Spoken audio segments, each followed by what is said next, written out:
John, we're standing where in a Habitat house? What part of town are we in right now? We are in what we call the Greater Buckeye area off of Wood Hill and Woodland.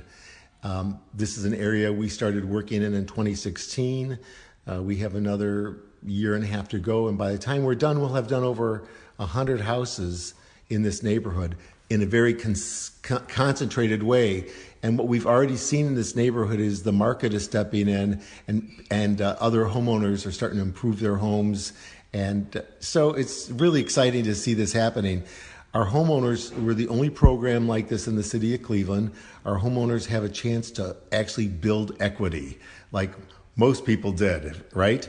But certain segments of the community never had that opportunity. So we're making that come true for those for those families, so that they can own their own house. They can go to the same schools year after year, and the neighbors know who they are, and people sit on their porches, and that's how crime goes down. And we have information from the Cleveland Department of Police that shows how crime has just receded dramatically as a result of Habitat being in this neighborhood. We talked a couple of months ago, the morning or two before, a ribbon cutting, if you will, groundbreaking. The mayor was up here talking about this of another house that's about a block or two away. But to your point, family by family, house by house, block by block, that's how you rebuild when it comes to neighborhoods, right? Homeowners, based on homeowners.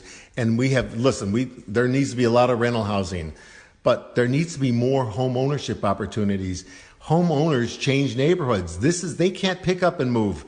This is their investment. This is their future, and this is the future for their grandchildren and generations that follow, because that equity stays with the family. It really is a beautiful thing. Plus, you have the stability of knowing where you're going to be every night. And what happens to our homeowners, 85% of them go on for more self-improvement opportunities after they have a stable home. Because when you're moving every 6 months and you don't know if you're going to get to your job, you don't have time to focus on self-improvement. But when all that's stable, now you can focus on either going back to college or going to a trades, getting skill updates. So it's really a great deal.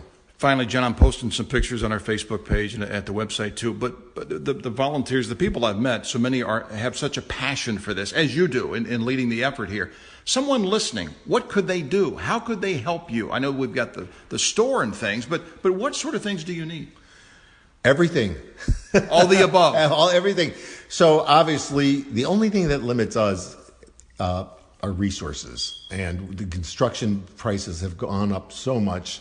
To build a house has gone up about 30% since pre-COVID. So, but we need volunteers. Now, construction volunteers, you got to be willing to commit to. Right. It's not a one-time deal. It's a different level. Right. But they can shop in our restores. They can give donations. And I'll tell you another thing they can do and have a great time doing it, because we're having our annual walk and 35th anniversary celebration at the zoo July 30th. And we get the zoo all to ourselves for the first hour.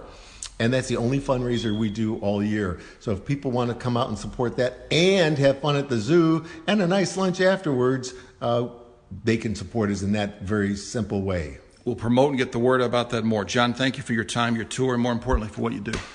Thank you, Bill.